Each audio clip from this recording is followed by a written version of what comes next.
Om Swastiastu.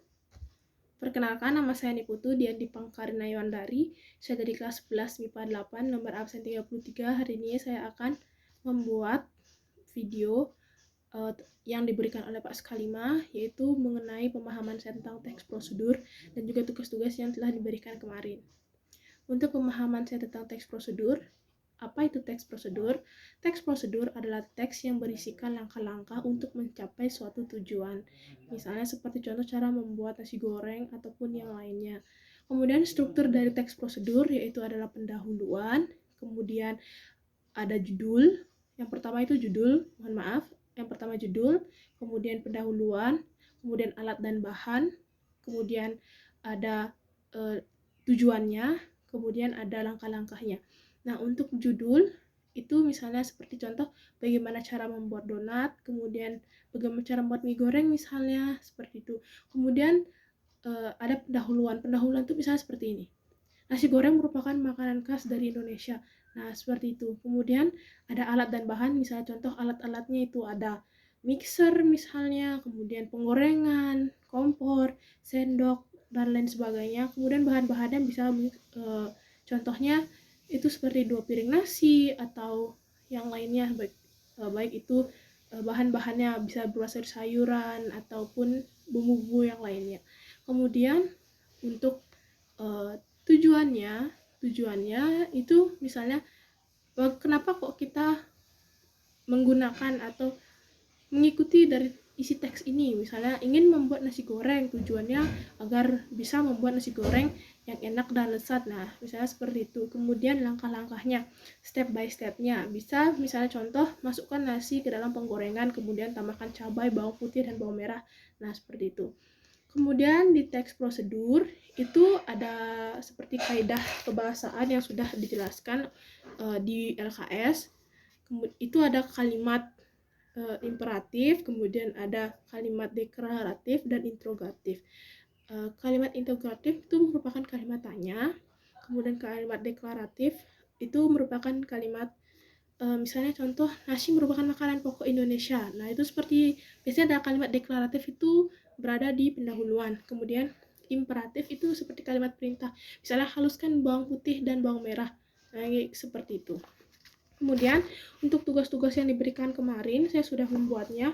Untuk tugas halaman 15 itu yang pertama, aspek yang pertama itu adalah judul. Judul untuk teks yang pertama yaitu rahasia mengatasi rasa malas belajar.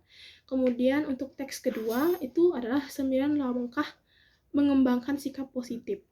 Kemudian di sini ada struktur teks, persamaan dan perbedaan. Untuk persamaannya, teks yang pertama itu berisi judul, pendahuluan, dan langkah-langkah. Teks kedua juga sama, judul, pendahuluan, dan langkah-langkah. Kemudian perbedaannya, untuk di teks pertama itu berisi tujuan, tetapi di teks kedua itu tidak berisi tujuan. Kemudian untuk pembacaan dari halaman 16 sampai halaman 19 sudah saya baca. Nah, kemudian untuk membuat latihan itu pada halaman 20 yaitu laporan kegiatan membaca buku. Nah, dalam laporan kegiatan membaca buku saya sudah membaca buku sesuai petunjuk atau arahan yang Pak Skalima berikan. Di situ disuruh membaca cara pintar lobby dan negosiasi karya DRS Hariwijaya MSI. Untuk yang pertama di sini ada nama Niputu Diandi Pangkarina Yuandari, kelas dari 11 MIPA 8. Judul buku yaitu Cara Pintar Lobby dan Negosiasi. Kemudian pengarang itu DRS Hariwijaya MSI. Kemudian di sini ada penerbit. Penerbitnya itu penerbit dari Oriza, tetapi di sini kota penerbitnya tidak dicantumkan. Tetapi saya cari di sumber lain, itu kota penerbitnya hanya tertulis Indonesia seperti itu. Kemudian kegiatan prabaca. Kegiatan prabaca apa yang saya tanyakan atau yang ingin saya tanyakan sebelum membaca buku ini. Yang pertama, bagaimana cara bernegosiasi yang benar, itu yang ingin saya tanyakan sebelum membaca buku ini. Kemudian, bagaimana cara meyakinkan orang lain, seperti itu. Kemudian kegiatan pasca baca itu pendahuluannya. Pendahuluannya yaitu dalam bernegosiasi kita tidak boleh terlalu memaksakan keinginan kita atau terlalu memaksakan kehendak kita gitu. Karena dalam bernegosiasi kita ingin mencapai suatu tujuan yang disepakati oleh kita berdua atau dari pihak orang lain seperti itu. Kemudian bagaimana cara meyakinkan orang lain? Di sini ada beberapa cara meyakinkannya, yaitu yang pertama, jangan sampai ada pertengkaran di antara dua belah pihak, karena pertengkaran itu tidak akan membuahkan hasil sama sekali. Nah, kemudian bagaimana cara kita untuk membujuk orang lain agar pendapat kita itu diikuti. Nah, seperti itu.